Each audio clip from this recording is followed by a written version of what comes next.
Friends, চলে আসলাম সঞ্জু মৌ চ্যানেলে রান্নাঘরে ঢ্যাঁড়স মশলা নিয়ে, বা ভেন্ডি মশলা যাই বলো কেন। ভেন্ডিটাকে আগে একটু জিরে দিয়ে না ভেজে নিতে হবে, শুধু ভেজে নিতে হবে, নুন বা বলো হলুদ কিচ্ছু দেবো না, শুধু ভেজে নিয়ে বাটিতে তুলে রেখেছি। দেখো ভাজা ভাজা।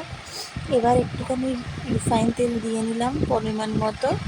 আর তেলটা আমরা একটু কম খাচ্ছি, কারণ আমাদের ভীষণ ভাজা পোড়া খাওয়া হয়ে গেছিলো কদিন, তো তাই জন্য এটা একটু তেল তেল দিয়েই করে, কিন্তু আমরা একটু মিডিয়াম দিয়েছি, ডাক্তার বারণ করেছে, গ্যাসের প্রবলেম হচ্ছে।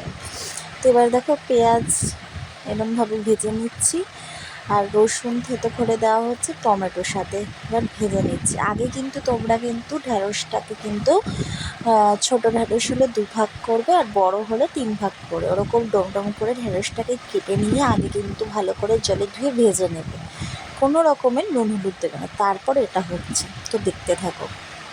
এই যে নুন হলুদটা দিলাম, এবার দেখো সুন্দর ভাজা হয়ে গেছে।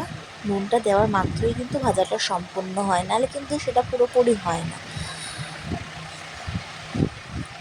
তো এই যে মোটামুটি ভাজা হয়ে গেছে। এবার যে ঢ্যাঁড়সটা আর কি প্রথমে ভেজে তুলে রেখেছি সেটা দিয়ে দিচ্ছি। এই যে সবুজটা কি সুন্দর লাগছে না ঢ্যাঁড়সে, গরমের সবজি। আর আমার তো ঢ্যাঁড়স ভীষণ ফেভারিট, তোমাদের কার কার ফেভারিট জানিও। আর এই রান্নাটা দিদিমা মামনি করেছিলেন, কিন্তু আর এটা কিন্তু আমার বরের থেকেই শেখা। আমার বর ভীষণ ভালো বানায় এটা। ও খেয়ে বলেছে ভালো হয়েছে, বুঝতে পারছো, তাহলে আমরাও পারছি আর কি ওর মতো করতে। এইবার এখানে দেওয়া হচ্ছে আমচুর মশলা। আমচুর মশলাটা দিয়ে নিলাম, আসলে কোর্টে উঠিয়ে রাখা ছিল, পরে মনে পড়েছে।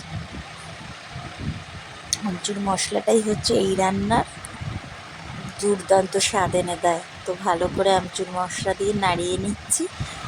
এখানে কোনো জল ইউজ করব না, জাস্ট নাড়িয়ে নেব, নিয়ে একটু 5-7 মিনিট ঢেকে রাখবো, ব্যাস রেডি ঢ্যাঁড়স মশলা বা ভেন্ডি মশলা, যে যেটাই বলো না কেন। এই দেখো, আর যেটা একটু লঙ্কার গুঁড়ো দেবো, যেটা ভুলে গেছিলাম, এটা মেনলি শুকনো লঙ্কার গুঁড়ো দিয়েই তো হয়, তোমরা চাইলে কাঁচা লঙ্কা ইউজ করতে পারো। তো লাস্ট ফিনিশিংয়ে শুকনো লঙ্কার গুঁড়োটা দিয়ে দিলাম। এমনি মনে হয় একটা চিড়ে দিয়েছিলাম লঙ্কা, সেটার বলা হয়ে ওঠেনি। এই দেখো কি সুন্দর কালার চলে এসছে।